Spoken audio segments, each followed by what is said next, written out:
Assalamualaikum warahmatullahi wabarakatuh.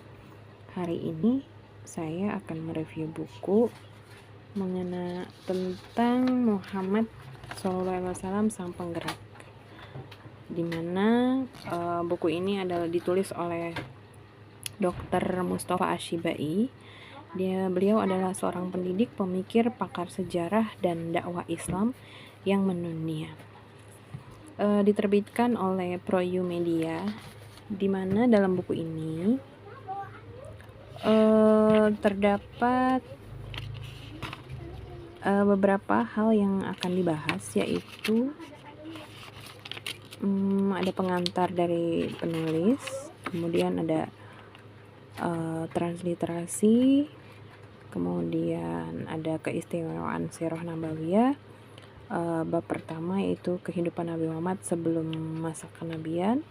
Yang kedua adalah perjalanan Nabi Muhammad sejak awal kenabian hingga hijrah ke Habsah. Kemudian dilanjutkan dengan bab ketiga yaitu perjuangan Nabi Muhammad pasca hijrah ke Habsah hingga hijrah ke Madinah. Yang keempat adalah Nabi Muhammad membangun peradaban di Madinah. Yang bab kelima membahas tentang Panglima Muhammad SAW di medan perang. Yang keenam, kejayaan dan kesempurnaan pasca Fathul Mekah hingga wafatnya Rasulullah SAW. Buku ini sangat menarik untuk kita baca gitu ya. Di sini saya menemukan bahwa sebagai seorang dai gitu, buku ini sangat bermanfaat untuk berdakwah gitu. Dimana seorang dai di bab pertama saya baca, yang saya ingat dari membaca buku ini bahwa Nabi Muhammad itu dilahirkan dalam keluarga yang baik gitu, di lingkungan masyarakat Arab. Keluarga beliau termasuk keturunan terhormat dari kabilah Quraisy, yakni keturunan Bani Hashim.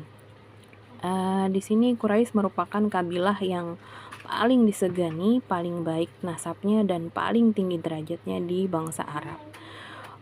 Kemudian Rasulullah itu sama sekali tidak memiliki track record yang buruk gitu, sehingga sesulit apapun beliau dalam berdakwah gitu, beliau bisa diterima karena Nabi Muhammad sebelum menjadi nabi, beliau dikenal sangat cerdas dan memiliki ide yang cemerlang. Dengan bukti peletakan kembali Hajar Aswad, dan ia mampu mendapat gelar Al-Amin. Dalam hal berdagang, ia pun seorang pedagang yang jujur gitu. Dan sebagai seorang suami, dia menjadi teladan.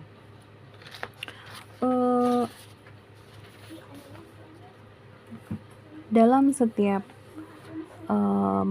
pengemban dakwah gitu, seharusnya memiliki kepekaan sosial yang tinggi, sehingga dia akan lebih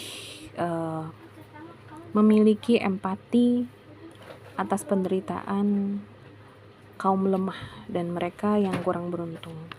Kepekaan seperti ini jarang dimiliki kecuali oleh orang yang pernah ditempa penderitaan hidup sebagaimana yang dialami oleh kaum yang lemah seperti anak-anak yatim dan kaum fakir miskin, dimana kita kenal bahwa Nabi Muhammad adalah seorang yatim bahkan saat di dalam kandungan ya.